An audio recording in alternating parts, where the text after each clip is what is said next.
Clínica.com, primer servicio de compañía de Uruguay y del mundo. Clínica Oftalmovisión, centro quirúrgico de alta especialización. Referentes en todas las áreas de la oftalmología. Clínica Sande, abordaje integral del sobrepeso con estrategias de adelgazamiento individualizadas. Buen sábado para todos, muy bienvenidos a Saber Vivir Mejor. Hoy les cuento que ponemos el foco en la vacuna contra el meningococo. Conocemos las nuevas medidas que presentaron las autoridades, sobre todo ante el aumento de casos y la gran preocupación de los padres. Estos son los avances del programa de hoy. Hoy, en Saber Vivir Mejor, el pediatra Marcos Delfino nos explica todo sobre la vacuna del meningococo y quiénes deben recibirla. Conocemos las novedades en obesidad presentadas en el último Congreso Internacional celebrado en México. Y nos visita la cantante Maya Castro, que celebra 20 años de carrera en el Teatro Solís. Y ya retomamos, doctora Rey, ¿cómo le va? Muy bien, Soledad. Como siempre, un gusto. Hoy vamos a tratar este tema de la enfermedad de la meningitis. Vamos a entender de qué se trata esta enfermedad, este aumento de casos, las nuevas medidas con respecto a la ampliación para una vacunación gratuita para niños, niñas y jóvenes. Así que tenemos el placer de recibir un médico que nos va a dar toda la información pertinente, porque obviamente hay una gran preocupación por parte de los padres y sobre todo por el acceso a estas vacunas. Nos acompaña entonces el doctor Marcos Delfino, que es infectólogo, es pediatra, es profesor de la cátedra en pediatría, así que muchas gracias por estar acá con nosotros. Gracias. Muchas gracias a ustedes por invitarme. En primer lugar, doctor, nos parece importante explicar esta enfermedad que es la meningitis. Todos los años se sabe de algún caso, pero bueno, en este en particular lo que se pudo comprobar es un brote, ¿no? Un aumento inusual de casos. Pero lo importante también es entender la enfermedad y la gravedad de la misma. Sí, es una enfermedad causada por una bacteria. En realidad tiene dos formas de presentación clásicas en niños más grandes. Cuanto más pequeño es el niño, más atípica puede ser la presentación. Pero bueno, las presentaciones clásicas son la meningitis, como tú dijiste, ¿no? Dolor de cabeza, cefalea, vómitos y fiebre alta. Es como el conjunto de síntomas más común, más típico. Ese es el inicio de la meningitis, digamos, que bueno, que se complementa con un examen físico, ¿no? El médico encuentra hallazgos que son característicos de la enfermedad. Y bueno, la otra presentación es también la fiebre, pero con unas manchas rojas, que de ahí se llama púrpura, fulminante, que se diseminan muy rápidamente por el cuerpo, ¿no? Y bueno, y en pocas horas pueden llegar a comprometer incluso la vida. ¿Y hay momentos del año en el que esta enfermedad es más común? Bueno, en realidad lo que se ha venido dando este año, en los últimos años, es que bueno, es como una distribución a lo largo de todo el año. Bueno, en el 2026 en particular ya vamos entre 22 y 25 casos desde el principio de año. Varias cosas. Primero, que la meningitis, capaz que años atrás, era una enfermedad bastante frecuente, neumococo y meningococo, que son dos bacterias. Haemophilus. La vacunación contra el neumococo ha hecho que cayera, o sea que la prevención con las vacunas, eso está demostrado. Entonces, es un cuadro, la meningitis es un cuadro grave, que puede dejar secuelas y que tiene una prevención. Esa prevención es las vacunas y por eso la importancia que está dando el Ministerio ahora a llamar a vacunar, ¿no? Eso es muy importante lo que tú decís. La meningitis no es causada solamente por el meningococo.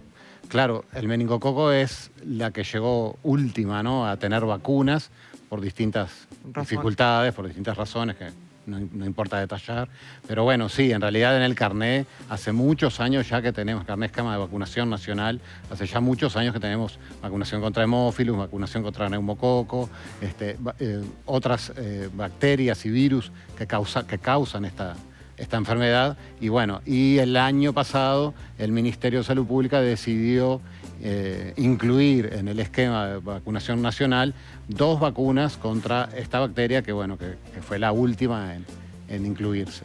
Bien, pero lo cierto es que hoy, este año lo que sí se propuso es una vacunación gratuita, ¿verdad?, contra esta enfermedad para 11 y 12 años. Se sabe también que a los 2, a los 4 y a los 15 meses también se está recibiendo dentro de ese esquema, ¿verdad?, nacional de vacunación, la misma para prevenir la enfermedad. Ya anunció el Ministerio de Salud Pública que el próximo lunes piden que se agenden a través de la web del Ministerio de Salud Pública para poder ampliar la franja etaria de los que van a recibir la vacuna de forma gratuita con agenda previa, ¿verdad? El 27 va a ser para 13, 14 y 15 años y finalmente para agosto, el 3 de agosto, también para niños de 9 y 10 años. Lo que sí se está pidiendo es esa agenda previa porque, claro, se generó como una desesperación, obviamente, ante las impactantes noticias, 7 fallecimientos en lo que va del año en niños por esta enfermedad y después los padres van con mucha desesperación a querer adquirir la vacuna y muchas veces no hay o hay faltante. Entonces eso genera también dudas, también por qué, por ejemplo, 11 y 12 años y como decíamos con la doctora, ¿por qué no a los 6 o a los 7 años? A ver si nos puede explicar también ese razonamiento, ¿no? Hay un razonamiento médico de por qué a los 11 y el niño de 6 en este momento no es prioridad. No es que no deba vacunarse, no es prioridad. En este momento lo que tenemos que ver es cuáles son las poblaciones de riesgo. Entonces, me gustaría que explicaras a las padres por qué el Ministerio ha determinado esas edades. En cuanto a las vacunas que ya están en el calendario desde el año pasado, son 2 distintas. 2, 4, 15, va a la del serogrupo B, como tú dijiste. Al año reciben la pentavalente, que tiene 5 serogrupos, incluyendo el que en este momento está circulando más, que es el C, que es el 80% de los casos. Y esa misma vacuna se administra también a los 11 años. Administrarla a los 11 años tiene 2 propósitos. Uno es el pico de los adolescentes. La enfermedad se presenta sobre todo en niños pequeños y después vuelve a ser un pico en los adolescentes. Pero además los adolescentes actúan como reservorio, porque quedan como portadores asintomáticos. Llevan la bacteria en su nasofaringe y contagian a otros. Y esta vacuna tiene la función de disminuir también esa aportación. Entonces, la vacuna a los 11 años y en la adolescencia en general tiene esa función de que al mismo tiempo que evita la enfermedad para la persona que la recibe, también se evita la diseminación a la comunidad. O sea, para el mes de agosto se va a estar cubriendo entre los 9 y los 15 años con la vacuna de forma gratuita. ¿Con eso podemos recuperar la tranquilidad frente a esta situación inusual de aumento de casos? Bueno, el Ministerio ha prometido, ayer lo comunicó la ministra Cristina Lustenberg, que esto se va a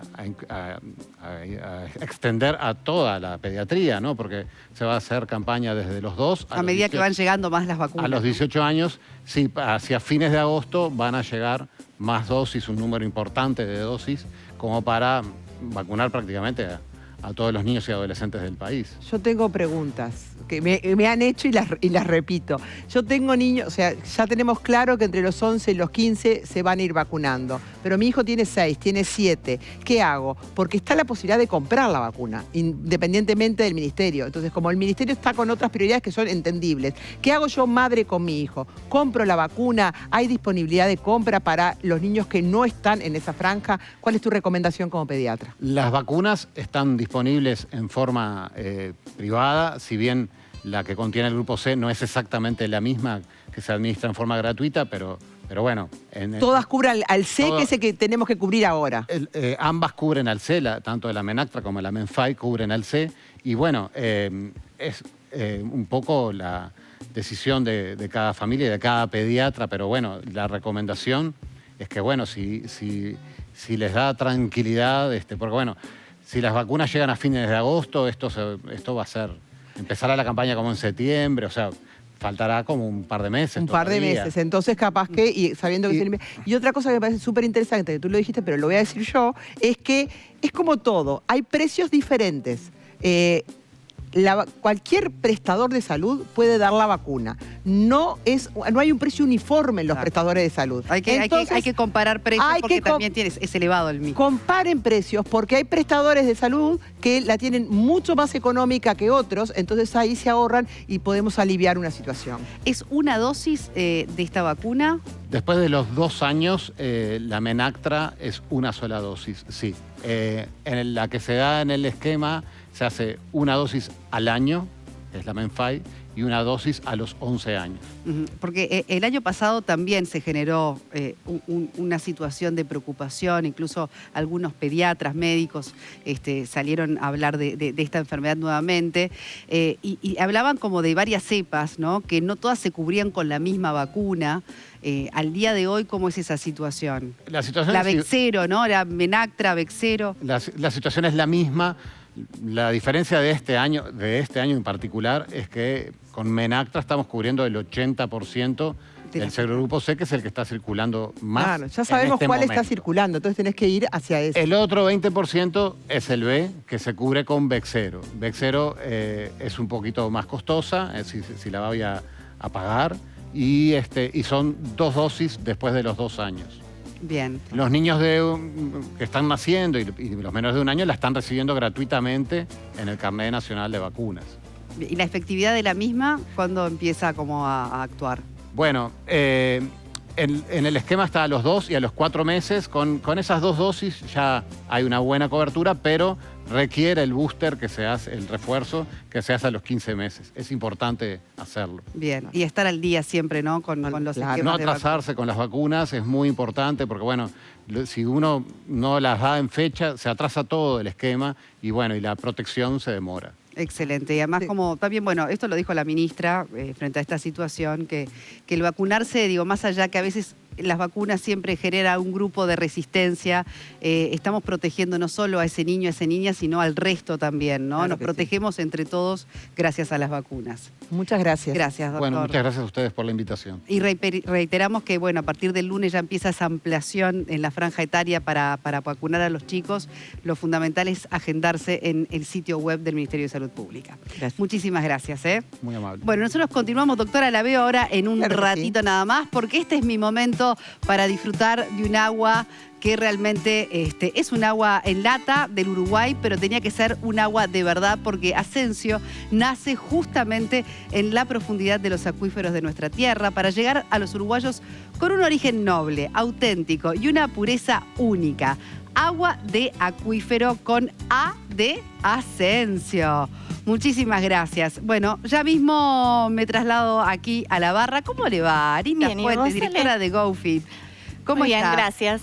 Bueno, me alegro. Me gustaría entonces hoy, primero darte la bienvenida, porque ya hace unos días que verdad, hace días que no vengo. No te estaba viendo en persona, así que un placer volver a encontrarme muchas contigo. Gracias. Y bueno, como siempre, la electroestimulación, donde ponemos además el foco en la salud y en todos los beneficios, ¿verdad?, que puede tener para, bueno, el movimiento, para el cuerpo y demás. Sí, y hoy traje un tema que no lo hemos hablado, el tema de las contracturas. Viste que empieza el frío y todo el mundo empieza que estoy contracturada y lo atribuimos y lo responsabilizamos al frío por las contracturas. ¿No te pasa que estás así, como todo así, Totalmente. y te empiezas a contracturar?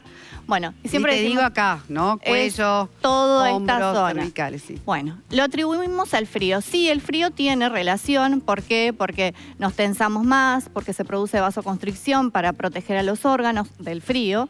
Entonces, estamos más tensos y eso hace que se contracturen los músculos. Mira. Pero la razón es la debilidad muscular. Si vos tenés músculos fuertes, cuanta más masa muscular, menos vas a tensar y menos probabilidad de tener contracturas. Ah, pero qué interesante esa relación. Exacto, así que por más que vos vivas con contracturas y estés analgésico, masajes, si vos no vas al problema, si estás solamente atacando el síntoma y no vas al problema, vas a estar todo el tiempo con contracturas. Lo que debemos hacer es, primero, obviamente las malas posturas, tratar de, bueno, cuando eso nos damos también cuenta, está asociado, ¿no? Con el tema muscular. Porque cuando nos damos cuenta, poner los hombros hacia atrás, si estamos muchas horas sentados, bueno, pararnos, darle irrigación al músculo y sobre todo buena masa muscular. Nosotros en GoFit trabajamos con la persona en su todo y también tenemos programas para aquellas personas que siempre están con contracturas. ¿Por qué? Porque necesitan aumentar su masa muscular para evitar eso mismo. Además, la electroestimulación, para llegar al músculo, aumenta mucho la circulación. Eso produce vasodilatación, los músculos están más oxigenados y las contracturas disminuyen. Excelente, porque además, claro, uno en general tiende a acudir con una contractura a lo típico, ¿no? La bolsita de calor, el analgésico. Y ahí al final eso no tendría una solución real. Estás siempre atacando el síntoma y no vas al problema. Si queremos ir al problema, tenemos que fortalecer esa masa muscular, tenemos que hacer ejercicio, cuidar nuestra postura. Bueno, excelentes consejos de Anita para esto de las contracturas típicas con el frío, por eso que decís que tendemos a tensar más todo el cuerpo. Exacto. Pero bueno, recuerden, hay que fortalecer el músculo, como siempre, la clave para una buena calidad de vida. Terminamos siempre en lo mismo. Excelente, Anita. Muchísimas gracias. Un placer verte. ¿Nos vemos el próximo sábado? Nos vemos el próximo sábado. Me parece muy bien. Nosotros continuamos. Les cuento que fuimos a la clínica de Carrasco, que está recientemente inaugurada, y está muy orgullosa Nelia Kucher, que nos sigue trayendo novedades entonces a propósito de su clínica.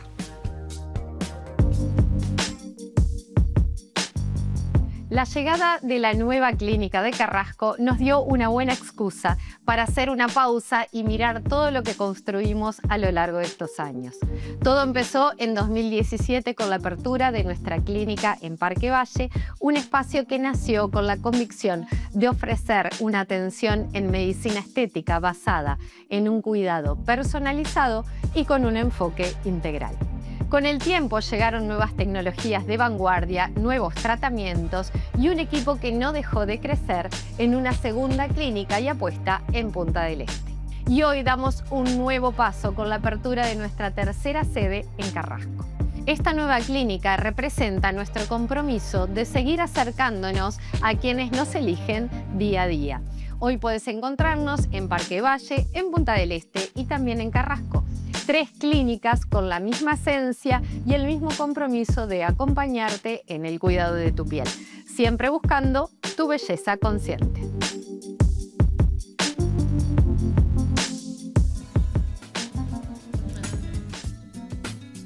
Muchísimas gracias. Y ahora quiero contarles que inforesidenciales.com.uy es el sitio de búsqueda de residenciales más importante y completo del Uruguay. Entrá a tu buscador desde el celular o la computadora y escribí inforesidenciales.com.uy y ahí vas a encontrar el que más se ajuste a tus necesidades. Consultar en Inforesidenciales hará sin duda más fácil tu decisión y cuenta con el respaldo de Aderama. Bueno, a continuación me voy al living porque vamos a hablar de algo muy interesante que es la inteligencia artificial. Ya sabemos el impacto que tiene en distintos ámbitos de la vida, cada vez más un protagonismo avasallante viene teniendo como herramienta, pero bueno, lo hemos visto en la salud, lo hemos visto en la medicina, pero ¿qué pasa con respecto a la educación? Y voy a la educación incluso de los más jóvenes, por ejemplo, de los adolescentes. Es un placer recibir nuevamente al magíster profesor Alejandro Di Lorenzi, director de secundaria de Montevideo College. ¿Cómo estás? ¿Qué tal, Soledad? ¿Cómo estás? Un gusto nuevamente poder seguir hablando de estos temas tan interesantes que tienen que ver con la educación y los cambios que van teniendo y revolucionarios, ¿no? en estos últimos tiempos. Bueno, con respecto a la inteligencia artificial, Alejandro, ¿qué nos podés decir sobre su impacto en el aula? Mira, una de las primeras cosas que tenemos que ver es que estamos teniendo dificultades para pensar la inteligencia artificial desde la inteligencia humana. Esto es como lo primero en señalar. ¿Por qué? Porque tú lo decías, es avasallante, los cambios son muy rápidos. Hemos tenido poco tiempo realmente para ponernos a pensar y realmente hemos utilizado el tiempo quizá más en implementar que en pensar qué es lo que vamos a hacer. Ahora, si lo miramos desde el punto de vista de la educación, haciendo una breve historia, te diría que en noviembre y diciembre de 2022 surge ese primer chat conocido como ChatGPT, ahora en otras versiones, pero en aquel momento no entendíamos muy bien cómo funcionaba, le hacíamos algunas preguntas, nos daba respuestas interesantes. Hoy estamos en otras versiones, por supuesto, y con otros dispositivos. Pero fue este último año, ¿no? Donde realmente, y el año pasado, digo... Mira, te diría 2023, esto llega a todas las instituciones educativas de modo informal. porque no había formación en esto.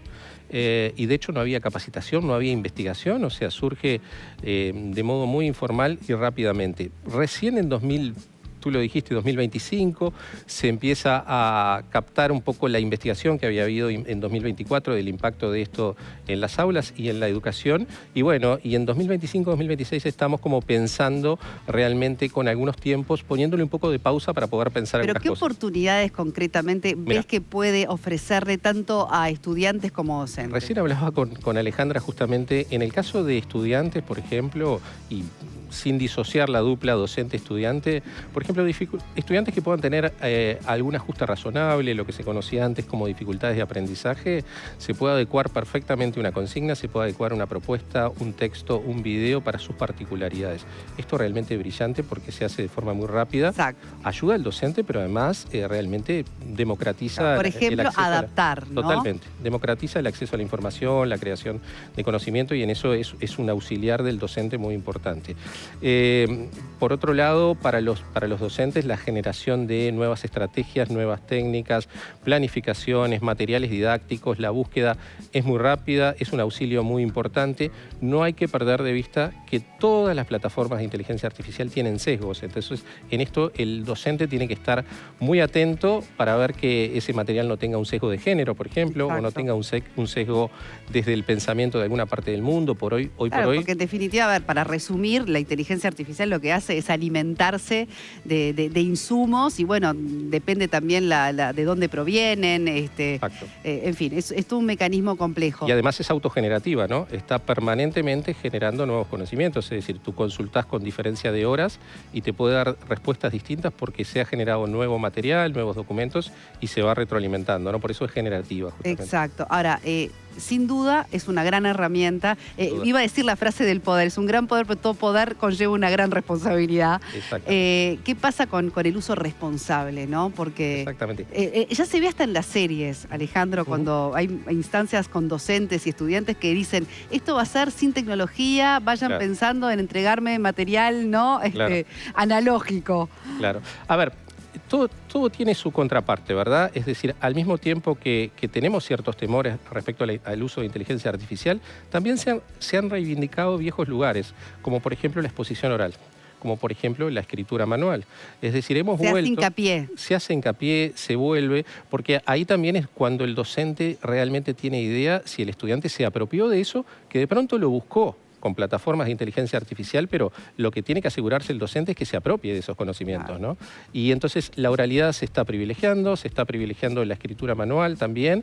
Hemos tenido cierto regreso a cosas que han funcionado muy bien en lo que podríamos llamar la escuela clásica. ¿No? Como contrapartida, ¿no? A tanta tecnología, volver a lo de antes. Exactamente, pero no hay que oponerse, ¿sí? El punto es no oponerse. Los gobiernos están hoy en distintas partes del mundo con distintos puntos sobre esto, en algunos lugares prohibicionistas, en otros lugares regulaciones. El Uruguay está por hacer justamente a través de la Cámara de Diputados justamente una consulta nacional sobre cómo está funcionando esto de la inteligencia artificial y qué podríamos hacer. Creo que prohibir no es una buena palabra, quizá regular. Eso sí podría ser interesante, sobre todo pensando en franjas etarias, ¿verdad?, del acceso a la inteligencia artificial. Lo cierto es que hoy por hoy, cualquiera que accede a cualquier dispositivo electrónico, sin saberlo, está utilizando inteligencia artificial. Totalmente, porque hasta el buscador Google, ya te está ofreciendo, ¿no? Respuestas con inteligencia artificial. Exacto. Ahora, por último, en el tiempo que tenemos, que es muy escaso, lo que es la importancia del pensamiento crítico, ¿no? También poder enseñar ya a temprana edad a poder pensar eso que se lee, a pensar eso que se escucha y no, digamos, ser tan lineal de tomarlo como verdad o como... Claro. ¿Qué pasa con el desarrollo del pensamiento? Ahí hay un punto con esto que tú mencionabas respecto a la verdad. Hay un sesgo que es el sesgo de neutralidad, es decir... Los nuevos usuarios, los jóvenes, los niños, creen que la información que está allí es neutra. Ese es un punto que tenemos que trabajar desde el área docente justamente para mostrar los sesgos, para mostrar dónde fue creada esa información, cuáles son las fuentes de acceso, ¿no?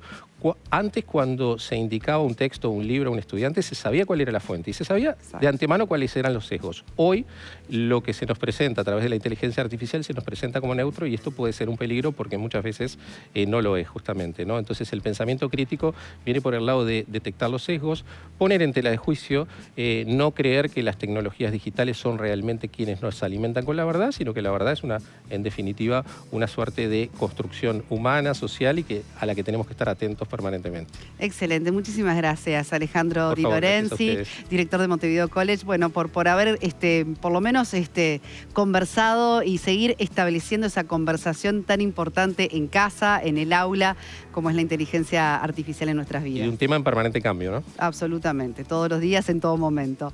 Nosotros a continuación les cuento que ya vamos haciendo una pequeñísima pausa. Cuando regresemos vamos a tener el honor de recibir una gran cantante uruguaya, 20 años de trayectoria y un concierto que va a ser inolvidable en el Teatro Solís. Lo dejo como un misterio, vos después de la pausa ya vas a saber de quién estamos hablando.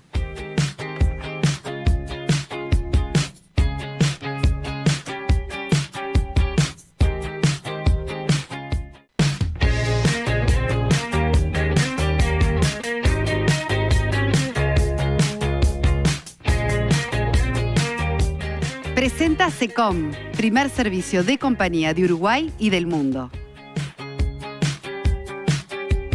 Clínica Oftalmovisión, centro quirúrgico de alta especialización. Referentes en todas las áreas de la oftalmología. Clínica Sande, abordaje integral del sobrepeso con estrategias de adelgazamiento individualizadas. Doctora, continuamos aquí en Saber Vivir Mejor y hoy estuvimos ya hablando más temprano del tema de las contracturas. Ahora queremos aliviar el dolor de hombros. Estamos para tratar todos los dolores. Estamos para el bienestar, claro que sí. Absolutamente, para aliviar dolores y es un placer recibir al doctor Milton Massa. ¿Cómo le va, doctor? Muchas gracias, el placer es mío de estar nuevamente acá. Bueno, muy bueno el tema de hablar del dolor de hombros. ¿Por qué es un dolor tan común? Exacto, muy común, muy invalidante, muy molesto. Generalmente afecta mucho a las personas en la noche, sí. Dificulta el descanso, el sueño y sobre todo, ni que hablar que limita todo lo que es la actividad del miembro superior, ¿no? Como puede ser peinarse, higienizarse. Bueno, es realmente muy invalidante y sobre todo se cronifica, se hace persistente en el tiempo porque, como siempre decimos, generalmente el diagnóstico es dificultoso porque el hombro es una zona muy compleja. Tiene muchas articulaciones, son 5 articulaciones que están en juego, muchísimos músculos, tendones. Bueno, todo eso obviamente participa y hay que definir cuál es la estructura que está comprometida. Pero además, allá del dolor, hay como una limitación en la movilidad. Exacto. Que empezamos que no podemos guardar las cosas acá arriba o tenemos las mujeres dificultad para aprovecharnos el sutién o para determinadas funciones. Entonces, ¿tiene que ver la limitación con la afectación que tenemos en ese hombro? Exactamente. Y muchas veces estamos limitados del lado del lado derecho, el lado izquierdo, recargamos el otro miembro superior, claro. Y bueno, y terminamos con problemas en los dos claro, hombros, ¿no? Claro. Y otra cosa importante, generalmente también los problemas del hombro van asociados a los problemas cervicales y viceversa. Los problemas cervicales van de la mano de los problemas del hombro. Por eso, habitualmente hacemos un tratamiento que es combinado. Ahora, ¿cuándo es justamente el momento de consultar? Porque uno vio como... No, va a pasar. Decimos, eso debe haber sido porque hice este mal movimiento, porque dormí demasiado apoyada o porque... Bueno, ¿cuándo es realmente un momento para decir hasta acá, no? Estos síntomas me llevan a tener una consulta médica. Apenas aparecen las molestias, es conveniente consultar porque lo habitual es que no se resuelvan espontáneamente. Eso es un tema muy importante. Porque lo más común que es que se produzcan lesiones en el llamado conocido manguito corto rotador, que es un conjunto de 3 tendones que rodean a la cabeza del húmero, están rodeando la articulación principal del hombro y ahí se producen lesiones. Con esta particularidad, son pequeños desgarros en esos tendones y como hay poca irrigación, poca vascularización en esas zonas de los tendones, cuando se producen esos pequeños desgarros, no se vuelven a reparar, no se regeneran, no se cicatrizan. Por es como un elástico que te va quedando vencido. El dolor se siente acá, ¿no? Más como por esta zona de acá. Para ir, el hombro, digo, es muy vasto, ¿no? La zona de afectación. Se va irradiando hacia el brazo y eso persiste. Y va pasando como si fuera una media cancán, ¿no? Eso se va agrandando. El agujerito que era pequeño se va agrandando. tiende a agrandarse y no tiende a cerrarse. ¿Y Por cuál es eso la terapia? consultar. La terapia exactamente. La terapia en este momento es la terapia regenerativa. ¿Qué hacemos nosotros? Con el ecógrafo detectamos dónde está ese desgarro, lo identificamos e inmediatamente aplicamos la terapia biológica.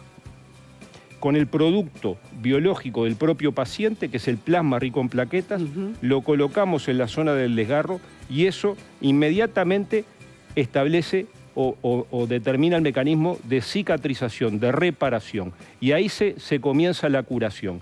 Y el paciente enseguida, ¿qué es lo que nota? Se le va el dolor. Lo primero, se le va el dolor. O sea, con el tratamiento únicamente, sin rehabilitación. Ya inmediatamente que se aplica el tratamiento, el paciente tiene una remisión del dolor. Esa es la primera señal. Y eso es muy importante, porque ya, sobre todo el dolor nocturno, eso que no lo dejaba descansar, ya empieza a remitir. Porque es un producto que tiene, entre otros componentes, no solamente los regenerativos, tiene productos del propio organismo que son analgésicos, antiinflamatorios, son naturales. Y que el organismo no lo va a rechazar porque son propios. Exactamente, el organismo los asimila. Que no los podemos ni siquiera comparar a un medicamento porque están en otra esfera, en otro ámbito. Es un producto natural del propio organismo que nosotros lo concentramos y lo llevamos al lugar específico de la lesión. ¿Me vas a pinchar? Ay, sí. ¿Qué lejos estamos de lo que puede lograr un medicamento que tomemos por vía oral, que es lo que habitualmente, anteriormente se hacía y que no lograba ningún efecto? ¿Y esto es una sesión? ¿Es un inyectable, como decía ella? Generalmente en una aplicación se logra un muy buen resultado, a veces se hace dos aplicaciones. Depende del daño que haya también. Bien. Pero habitualmente no más de 2 aplicaciones. Perfecto. ¿Hay algún movimiento rápidamente, ¿no? En este tiempo que nos queda, porque ya dijimos que ante el dolor siempre consultar para agarrar a tiempo un tratamiento que sea eficiente? La pregunta de Soledad.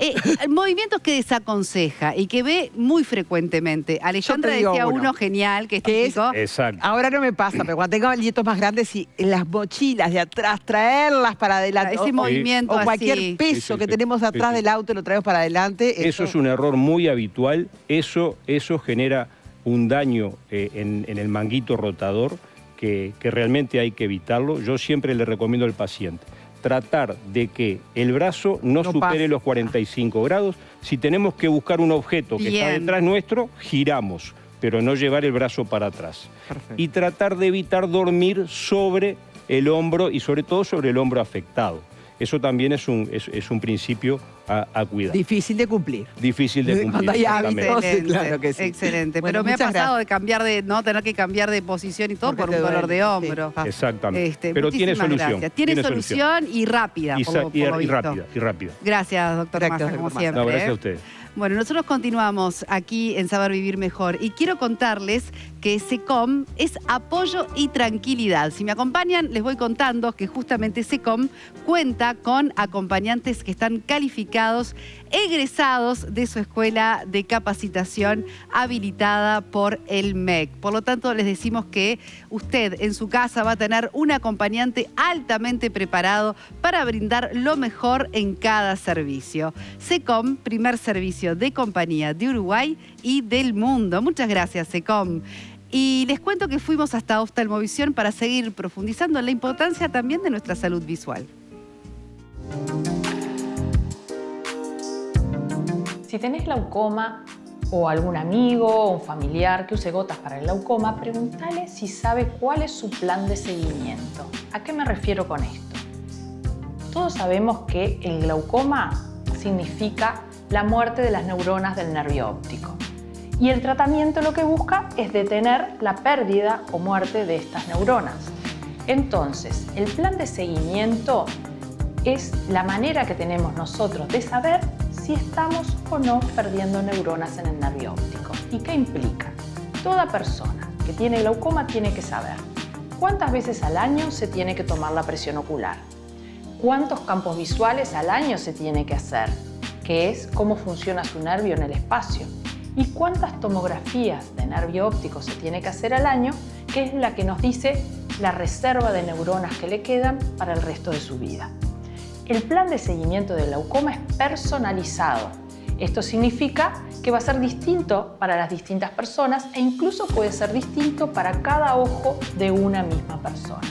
Entonces, esto es una invitación a que reflexionen a ver si tienen claro cuál es su plan de seguimiento. Y si no lo tienen claro, entonces busquen a su oftalmólogo y en el siguiente control háganle esa pregunta. Y llegó finalmente el señor Sande, Leonardo Sande. ¿Cómo le va, doctor? Súper bien, contento de estar. Qué gusto recibirlo.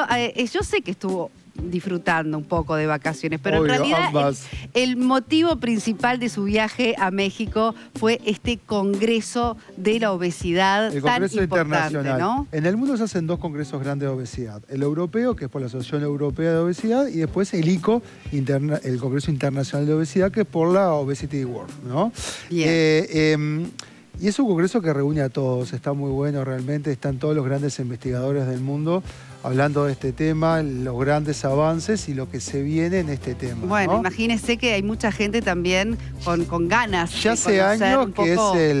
es uno de los primeros congresos más poblados y con más gente que acude en el mundo, porque bueno, por suerte es un tema de interés para todos y se viene con todo esto, ¿no? Bueno, a ver, danos un pantallazo primero general de lo que te resaltás, de lo que te pareció por lo pronto especialmente interesante. Te tiro 3 titulares. Ahí está, Señor Vigila, tirame 3 decime titulares. 3 titulares del Del Congreso de Obesidad. Lo que va a haber Fue la semana pasada, acá. Sí, mire, yo llegué ayer. Sí, llegué ayer, me quedé unos días haciendo playa, pero el congreso terminó el sábado. Si yo me decís, decime 3 titulares del congreso, el primero es, en 10 años lo que vamos a tener de fármacos para la obesidad es muchísimo. Es revolucionario. Orfoglipón, Servedutide, Vivagrumab. Pero ¿qué es tan distinto a lo que ya se conoce? Por la misma línea. Pero el mensaje claro es decir, cada laboratorio está investigando de 5 a 10 moléculas diferentes para tratar la obesidad. Lo que va a primar en los próximos años es el juicio clínico. Porque ya los veo los pacientes diciéndome, mirá lo que encontré, este es nuevo, este es mejor. Y la diferencia en 3 moléculas, si es GLP-1, GLP-1 GIP, si también actúa el glucagón, que son receptores específicos, es tan leve la diferencia que vamos a tener que elegir para qué pacientes cada fármaco. Y no todos los pacientes van a ser para el último fármaco o el que salga más caro en el mercado, sino que vamos a tener que ser cada vez más finos. Yo creo que el desafío ahora para el personal de salud y para la población que va a tener que leer con ojo crítico es, de no tener nada, vamos a tener un montón ahora. Claro. Ahora, ¿qué mensaje también para la gente con obesidad, Leo? ¿Todo se va a solucionar con un fármaco? ¿Llegó el milagro? ¿O Ay, estás como yo, estás muy Leonardo Sande, porque en las charlas de discusión... Estás muy Leonardo Sande. En la charla de discusión... Porque al final uno para todos los problemas quiere, viste que ¿no? los esa uruguayos solución damos que hablar, mágica. yo levanté la mano y le digo, ojo, ¿no estaremos teniendo una visión muy biologicista de la obesidad? Porque una pregunta que a veces los pacientes con obesidad los tratamos con muchos psicofármacos, porque los pacientes con obesidad tienen ansiedad, tienen depresión, tienen un montón de problemas los Y otras pacientes. enfermedades asociadas. Y otras ¿no? enfermedades asociadas. Y yo no tengo quizás una buena respuesta hoy. No sé si en un futuro tengo que decir, no, la verdad que con los análogos del GLP-1 basta, no necesitan nada más. Pero no creo que venga por ahí. Porque yo veo a mis pacientes con GLP-1 con los mismos problemas que sin GLP-1. Con Ozempic pero deprimido, con Ozempic pero ansioso, con Ozempic y también compulsivos. Y a veces esta hiperfarmacología de la obesidad nos está perdiendo de ver otras aristas y otros aspectos del paciente. Y quizás yo temo también de que no nos transformemos de ver el paciente con obesidad en una mirada muy biologicista que para todas las enfermedades deberíamos tener ese criterio. Bien. También Ale de pasar en consulta cuántos consuelos cuando están dejando de fumar y tenés que abarcar. Para irnos, porque esto va a dar para más. Va a dar para más. Va a dar para más. Pero la pregunta, porque quiero cerrar lo del Congreso en el tiempo que nos queda. Tiraste la bomba que es, se vienen fármacos, más desarrollo de fármacos en los próximos 10 el próximo años. vengo a hablar de eso. Y sin ser, ahí está, vamos a tener después una columna específica de esos nuevos fármacos o esos desarrollos en curso. Ese es el término adecuado. Pero algo más que no tenga que ver con la farmacología a propósito de la obesidad. Creo que hay 2 cosas. Hay preocupación por el aumento, no lo sé. La preocupación clave es, hay países que ya mostraron, por lo menos, detener la obesidad. ¿Cuáles son los países del primer mundo? Pica. Son los países que tienen acceso a todos estos fármacos y a tratamientos integrales. Entonces, esta batalla que parecía tan imposible, todos los años veníamos diciendo, aumenta, aumenta, aumenta. Hoy decimos, no, hay países que lo están deteniendo. Bien. El desafío ahora es muy político también. ¿Cómo vamos a hacer para que todos estos avances sean equitativos, que todos los países podamos acceder? Los españoles me decían, ustedes utilizan poco GLP-1. Yo digo, pero yo tengo que hacer maravillas para ahorrar los GLP-1 en Uruguay. Poquito, microdosis, porque la gente no tiene dinero para mantener dosis plenas. Y después los otros, que eso también amerita programa, climaterio y mujer y tercera edad. Se retroalimentan. Tenemos otro programa más, que el productor vaya tomando apuntes. Bueno, me encantó. Y la tercera edad, que parecía que no teníamos mucha evidencia, se pueden usar. La farmacología en la tercera edad. Se pueden usar. Excelente. Bueno, ¿cuántos títulos, cuántos temas que vamos a tener de acá para fin de una año? base para fin de año tienen... Ahí está. Queríamos marcar la agenda luego del Congreso. Bueno, un placer. Gracias. Nos vemos pronto y Nos vemos la próxima semana y vamos desarrollando todas estas estos cosas. temas tan importantes. Gracias, Ande. Un Gracias, placer Soler. volver a verlo, a reencontrarme. Bueno, vamos a continuar con Saber Vivir Mejor. Disculpen porque a veces me desconcentro porque pasan cosas. Pero ahora les quiero decir que ustedes pueden priorizar su salud visual con lentes de contacto AccuView de Johnson & Johnson. Tecnología de hidratación única y protección de filtro UV para ojos frescos y cuidados hasta el final del día. Comodidad inigualable en cada par. Así que pedilos hoy en tu óptica de confianza. Lentes de contacto AccuView de Johnson & Johnson. Muy bien. Bueno, me acompañan al living porque ya está nuestra invitada estrella del programa de hoy. 20 años. 20 años no es nada. Bueno, no lo sé. No es nada, sí, estamos Para de mí es acuerdo. una linda trayectoria, 20 años. Es un placer recibir a Maya Muchas Castro. gracias. Felicitaciones, Maya. Muchas gracias, muchas gracias. Qué lindo festejarlos, ¿no? Sí, 20 años es un montón. Es un montón. Bueno, El viste tango que dice ahí 20 años está. no es nada, el tango 20 volver. años no es nada, pero no lo sé. Pero sí, es un montón de trabajo y... De experiencias. Sí, un montón de disfrute. Por suerte tengo la fortuna de trabajar en lo que me gusta y en lo que me apasiona. Supongo que a ustedes les pasa exactamente lo mismo. No, no tanto, no, mentira. Pero sí, realmente sé que soy una privilegiada. Creo que todas las personas que trabajamos realmente en lo que nos gusta somos privilegiadas. Y del arte, ¿no? Porque a veces uno dice, yo siempre me acuerdo que Pitufo Lombardo hacía un cuento de ¿y qué es eso? Soy cantor. ¿Y trabajás además? Sí, bueno, a veces pasa. La gente cuando está enojada por algo y te quiere agredir, entre comillas, de alguna forma, te dice, dedícate a las 8 horas. Claro, ¿no? claro. Y mi respuesta siempre es, yo trabajo mucho más que 8 horas. Está Porque claro. a veces es un domingo a las 12 de la noche y yo sigo trabajando. Y realmente los artistas y los artistas uruguayos, además de subirnos al escenario, como que desarrollamos otras tareas también, trabajamos muchísimo más de 8 horas y en horarios no habituales, además. Bueno, Entonces, igual yo creo que sí. más importante es eso que vos decís, ¿no? Que cómo a veces está ese privilegio de trabajar de lo que a Totalmente. uno lo apasiona. No así mucha gente, ¿no? Sí, obvio. Que tiene que asociar el trabajo con el sacrificio. Pero de todos modos, la permanencia, Maya, porque bueno, yo creo que arrancábamos juntas. Yo en los medios, tú en la música, porque hubo un tiempo donde empezábamos esas primeras entrevistas con los nuevos artistas. Bueno, estábamos un poco en esa etapa. Y lo importante es la permanencia también, ¿no? Sí, y el sostener totalmente. una carrera como la tuya, 20 años.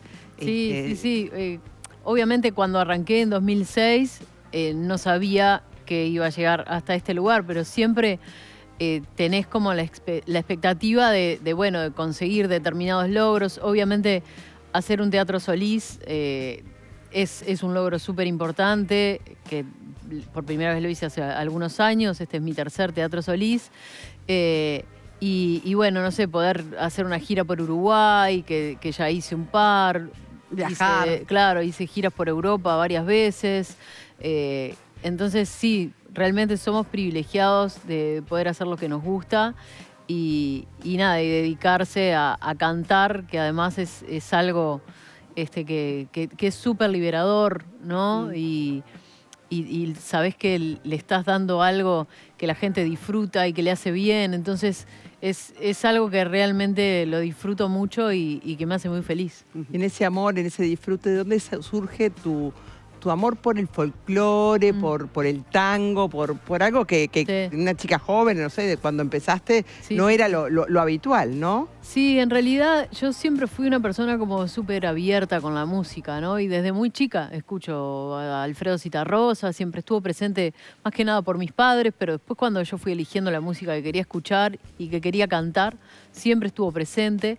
Y con el tango y la milonga me pasó lo mismo, siempre escuché ese tipo de música. Cuando cumplí 15 años, me acuerdo que no quise ni fiesta, ni viaje, ni nada, le pedí a todo el mundo que me regalara dinero y con todo ese dinero que logré juntar me compré un equipo de audio enorme, me compré una guitarra, que el equipo de audio ese lo tengo hasta el día de hoy. Era bueno. Buenísimo. Y me compré varios discos compactos, CDs. Me compré un disco de tango y boleros que era de Canoura y de Hugo Fatoruso. Me compré un disco de Santana, me compré un disco de los Red Hot Chili Peppers, que era una banda que siempre me gustó y me sigue gustando hasta el día de hoy. Un disco de Rada, y no sé. Y bien ecléctico. Esa era la música que yo escuchaba y que sigo escuchando hasta el día de hoy. Y nunca tuve ese prejuicio de, bueno, no, esta música es de gente más grande o esta música es de gente más joven. Siempre la música es música para mí. Me encanta. Y eso lo disfruto mucho. Y también disfruto mucho conocer artistas nuevos, pero también de investigar en artistas que capaz que no están tan en la palestra y que conozca a todo el mundo, sino que bueno, capaz que como Amalia de la Vega, que es una cantante. Bueno, tuvo su reciente homenaje, ¿no? Ahí bueno, está. Homenaje hasta Citarrosa también. Sí, y hice un disco que es un homenaje a ambos, a Alfredo Citarrosa y a Amalia de la Vega. Los considero a los dos artistas súper importantes y quizás Amalia de la Vega no es tan conocida como Alfredo Citarrosa. Entonces, siempre me gustó el desafío. El desafío y buscar e investigar. Sí. Pero además, también en estos años, tu vida personal ha sido muy interesante. Sos mamá de dos. Tuviste un bebé ahora. Muy chiquitito en mayo. Sí, en mayo con tu pareja Federica. Manuel, sí, tiene 2 meses. O sea, nene y varón. Ya tenés los dos. Sí, sí. Emma, que tiene 2 años y medio, que es hermosísima y muy pilla. Y Manuel, que tiene 2 meses. Y la verdad que divino, obviamente cansada, porque es cansador, pero divino, muy contenta. Porque además con un bebé de 2 meses organizando el concierto, ¿verdad? De los 20 años. Sí, durmiendo menos, durmiendo cortado, todo eso, pero es como que la energía también la sacás de otro lado. A mí me lo decían eso antes de que nacieran mis hijos. Y realmente es verdad, es como que capaz que antes de tener hijos, no sé, dormía 5 o 6 horas y me sentía cansada y no sé qué. Ahora duermo esa cantidad de horas y tenés más vitalidad. Ahora, Maya, ¿cómo fue la planificación de los embarazos con tu pareja Federica? ¿Hace mucho tiempo que están juntas? Sí, hace como 10 años que estamos juntas. Siempre las dos queríamos ser madres, siempre fue algo que compartimos en realidad. Viste que esas cosas con tu pareja las hablas y a veces pasa que una de las dos personas no quiere ser padre o no quiere ser madre. Y bueno, eso a nivel de pareja puede llegar a ser un conflicto en algún momento. En nuestro caso no, siempre fue algo que tuvimos claro, pero como con cero estrés de cuándo iba a ocurrir. Y fue Fede en realidad la que insistió más en bueno, es ahora. Y bueno, fue un proceso que llevó bastante tiempo. Con Emma creo que llevó cerca de 2 años. Ella llevó los 2 embarazos. Sí, y con Manuel fue un poco más rápido, pero sí, es algo que parece sencillo, pero no es tan sencillo. Y bueno, y requiere también mucho compromiso de la pareja en sí, claro. y mucha cabeza y mucho de acompañar porque no todos y de son estar triunfos, fuertes, ¿no? Hay como muchos procesos, como tú decís. Sí, claro, hay muchos procesos que a veces no funcionan y tenés que ir a otros. Y empezar de vuelta. Empezar todo de vuelta y todo eso es mucho tiempo y es mucho desgaste también porque estás esperando el resultado positivo y el resultado positivo no llega. Entonces es un poco complicado de sobrellevar. Pero bueno, hoy están rodeados, después tenés 2 niñitos hermosos ahí correteando, totalmente. Te olvidás de todo el resto y es todo divino. Qué bueno, Maya, que compartas con nosotros tu experiencia. Creo que es muy importante en estos tiempos donde hay muchas parejas también que quieren poder profundizar también en estos temas que no son tan conversados generalmente en el ámbito de lo público. ¿Fue por el Fondo Nacional de Recursos también que los ayudaron? Sí, claro. Creo que eso es una cosa que es importante en Uruguay, ¿no? Que todo eso está financiado por el Fondo Nacional de Recursos y que de otra manera sería imposible. Yo tengo hijos afuera que no tienen acceso a son tratamientos que son muy costosos, realmente muy costosos, que todos los pasos además están muy seguidos de cerca y que no es que le dan a cualquiera Claro, o no. no sé qué, no sé cuánto, no, está todo muy bien pensado, hay ciertos pasos que tenés que cumplir, por eso también lleva Lleva más sus tiempo. procesos, claro. Pero creo que está bien pensado y bien hecho, y también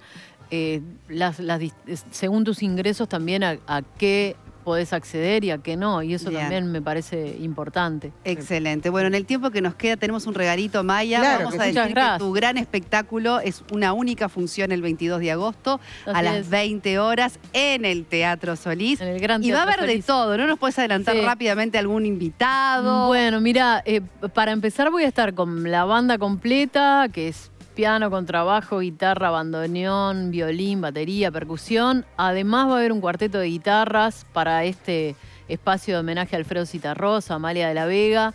Obviamente el tango, la milonga van a estar presentes también, composiciones mías. Y bueno, voy a tener algún invitado así súper especial que te pueda comentar. Gabriel Pelufo y Tabaré Cardoso son dos invitados Qué bueno. que son amigos además. Y he priorizado eso también para este espectáculo, como es una celebración de 20 años. Obviamente son artistas súper reconocidos y queridos por la gente, pero también muy, muy queridos por mí y amigos. Muchas además. gracias, A Maya. ustedes, muy Muy amables. bien. Acá tenés Gracias por el regalito. del laboratorio Hiki. Muchas Unos gracias. lentes muy lindos, te lo puedes probar, vas a ver que Ah. fueron elegidos específicamente. Y va a para quedar ti. para las redes la pregunta del millón que qué siempre le belleza. hacemos a nuestros invitados, que es para ellos saber vivir mejor, pero lo vas a contestar para las redes. Divino. Maya. Claro que sí. Gracias por acá. encanta. Me gustan esos lentes. Qué belleza, Muy ¿eh? lindo. Gracias. Muchas gracias, Que no Maya. me Y los- felicitaciones. Que no me los robe mi hija. Nos despedimos y nos reencontramos el próximo sábado aquí en el 10. El canal uruguayo.